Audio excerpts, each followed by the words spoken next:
बहुत संभाल के जो है ना अली भाई तो ने जो script आपको को समझ नहीं चलाया। आता वो आपने शेयर किया 100%। मुझे नहीं समझ हाँ, मुझे नहीं समझ आ रहा और मैं बता दी थी। और यही बात अली भाई की बहुत अच्छी है कि अली भाई always takes your feedback, he always ask you what do you think, क्या समझ आया। बिल्कुल, तो क्या समझ आया तुम्हें? लाइक बताती हूँ। अच्छा बताइए, रिया क्यों कबीर को छोड़ के चली गई है?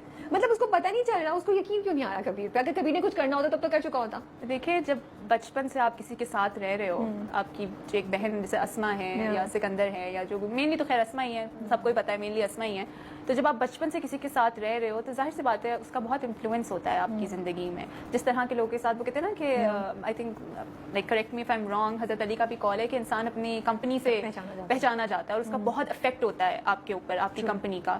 सो if she is yes she is Riya herself, कुछ उसके अंदर की आवाज़ भी उसको हल्के हल्के से, थोड़ा सा चूल्हा जला हुआ है, उसको हल्के हल्के भपके आते हैं कि रिया कबीर, लेकिन again there is an influence of somebody there who is आपके साथ हमेशा से है, और वो हर वक्त आपके कान में बोल रहे हैं, हालांकि उसके कान में कोई बोल रहा है। तो वो it's all game of manipulation. So let's see कि क्या होगा। तो बेचारे कबीर के लिए बहुत बुरा फील हो रहा है।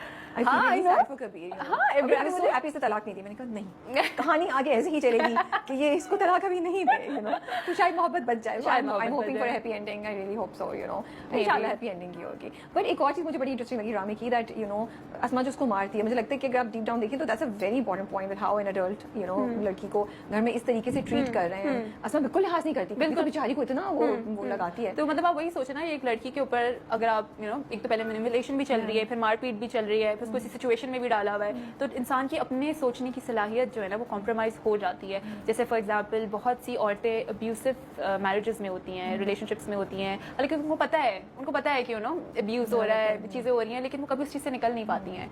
सो ये अपनी बहन के साथ और भाई के साथ, ये अपनी बहन को और भाई, मैं ना सिकंदर से बेहतर उम्मीद कर रही थी। I thought Sikandar might not do it, but Sikandar also did the same thing, Asma से तो मुझे पता था ये तो किसी एक्सटेंट तक जा सकती है।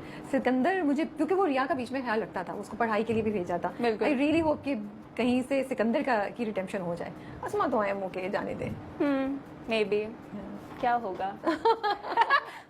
तो क्या किस चीज से फॉरगिव करेगी रिया कबीर को? पता नहीं, रिया को पता होगा, मुझे नहीं पता।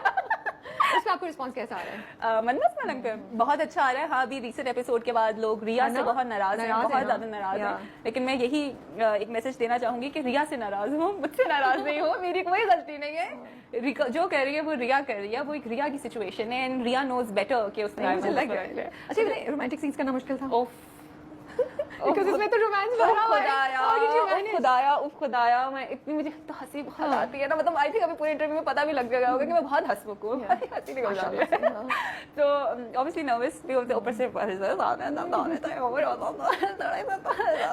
बंदा हो ही जाता है ना।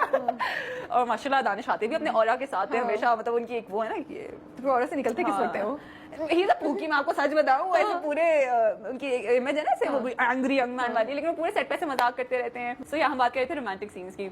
ऑब्वियसली नर्वस, हंसी भी आ जाती थी, मैं ज्यादा देर दानिश को देख भी नहीं पाती थी, तो फिर मैं ऑब्वियसली यहाँ देखती थी या यहाँ देखती थी। कितनी ट्रिक्स है ना, कितनी ट्रिक्स है। और कभी कभी होता है कि आप देख रहे होते हैं ना, देखते देखते आपकी आंखें स्क्विंट कर जाती हैं, तो obviously you are looking directly. इसमें तो इतने लंबे लंबे डायलॉग्स हैं कसम से। तो वहाँ पे मुझे ये चीज़ ना, सबसे पहले तो मुझे फैसल भाई ने एक दफ़ा ये बात समझाई थी फोटोशूट पे। एक पोस्ट था जिसपे फैसल भाई का ना मुझे ऐसे पकड़ना था, और फैसल भाई यूं था और मैं यूं थी ना, तो ऑब्वियसली मेरा पहला इंटरव्यू लग रहा था। तब भी मुझे फैसल भाई ने सिखाया था कि लुक एट दिस आई, मेरे ना इधर कॉर्नर पे देखो। और अभी भी जब मैं दानिश के साथ भी काम कर रही थी, तो बीच बीच में मुझे दानिश ने तब भी सिखाया था और बताया था कि तुम्हें मैं ट्रिक बताता हूँ। उन्होंने मुझे एक दो ट्रिक्स बताई, तो दानिश भी वाज वेरी हेल्पफुल।